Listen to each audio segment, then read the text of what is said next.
Halo, perkenalkan nama saya Sophie Jasmine Leonard dari program studi Digital Business Innovation BINUS University at Malang.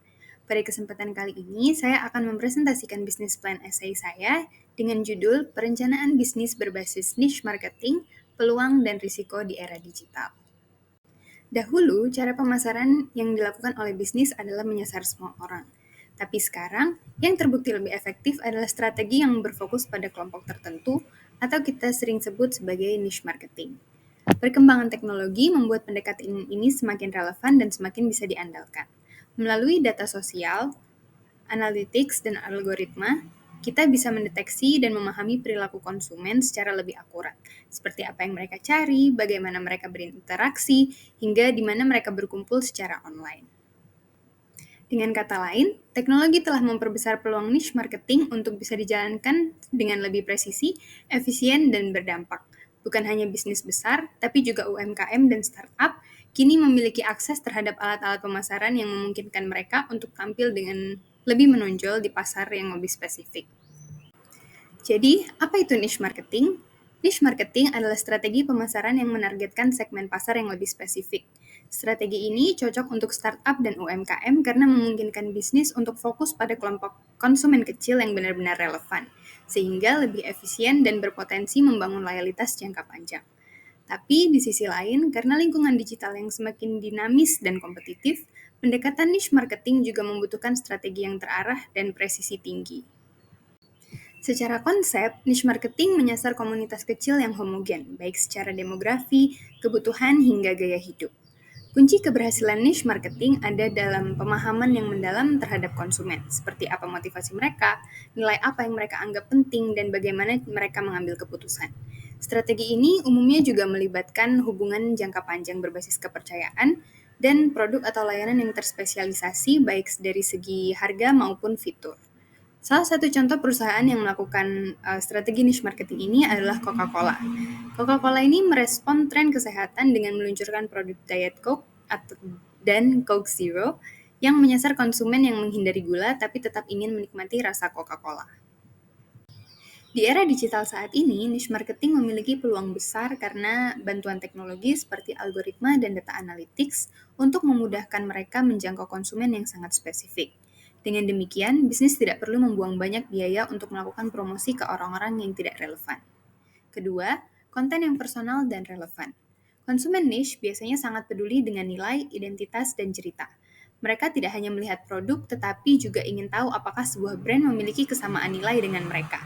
Dengan konten digital seperti video pendek, reels, email, marketing, atau bahkan storytelling melalui website, bisnis bisa menyampaikan pesan yang terasa personal, sehingga strategi ini terasa jauh lebih efektif untuk membangun kedekatan emosional bukan hanya sekedar awareness. Dan yang ketiga adalah kolaborasi dengan influencer niche. Influencer niche adalah orang-orang yang dikenal dan dipercaya di komunitas tertentu. Mereka bukan cuma selebgram besar, tapi punya koneksi otentik dengan pengikutnya. Keuntungan dari kolaborasi ini adalah pesan yang disampaikan menjadi lebih terpercaya dan terlihat alami, sehingga bisa menjangkau komunitas yang susah ditargetkan. Di balik peluang yang besar, niche marketing juga membawa tantangan serius jika tidak dipahami dengan tepat. Tantangan pertama adalah ukuran pasar yang terbatas. Karena niche marketing hanya menyasar sebagian kecil dari populasi, maka potensi pasar dan pendapatan secara kuantitatif memang lebih terbatas dibandingkan mass marketing. Artinya, perusahaan tidak dapat bergantung pada penjualan dengan volume tinggi, melainkan perlu berfokus pada kualitas hubungan dan nilai per pelanggan. Kedua adalah strategi promosi harus tepat. Pendekatan seperti membagi brosur, promo acak yang menyasar semua kalangan, dan loyalty card umum seringkali tidak cocok untuk pasar niche. Konsumen niche mengharapkan komunikasi yang terasa untuk mereka dan spesial untuk mereka, bukan promosi massal. Karena itu, strategi promosi harus bersifat personalized, melibatkan interaksi langsung misalnya seperti Q&A, komentar media sosial, dan memiliki narasi yang kuat atau storytelling driven. Ketiga, pendekatan personal. Konsumen niche biasanya memiliki preferensi komunikasi yang sangat spesifik. Mereka menginginkan pesan yang terasa relevan, mencerminkan nilai yang mereka percaya, dan membangun hubungan jangka panjang. Oleh karena itu, strategi komunikasi harus disesuaikan dengan karakter audiens. Tidak bisa dipukul rata seperti dalam mass marketing. Jika tidak tepat atau terlalu generik, mereka bisa dengan mudah merasa tidak cocok dan berpaling ke brand lain yang lebih mengerti mereka. Jadi, apa hubungan niche marketing dengan business plan? Niche marketing sangat relevan dalam penyusunan bisnis plan, terutama pada beberapa aspek seperti penetapan target pasar yang sangat spesifik untuk mencapai tujuan bisnis, value proposition yang unik dan menyelesaikan masalah yang benar-benar dirasakan oleh segmen tersebut, strategi promosi dan distribusi yang terarah, dan proyeksi keuangan yang realistis karena volume penjualan mungkin lebih kecil meskipun nilai per pelanggan bisa lebih tinggi. Dengan pendekatan ini, bisnis rintisan seperti UMKM dan startup bisa membangun identitas yang kuat sejak awal sebelum nanti mereka berekspansi lebih luas. Dari penyusunan esai ini, ada beberapa pelajaran penting yang bisa diambil. Pertama, penting untuk memiliki fokus dan keunikan dalam sebuah bisnis.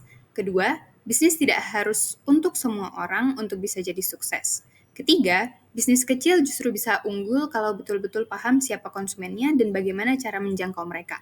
Jadi, niche marketing bukan hanya sekedar strategi pemasaran, tapi bisa menjadi fondasi bisnis jangka panjang yang kuat, terutama di era digital seperti saat ini.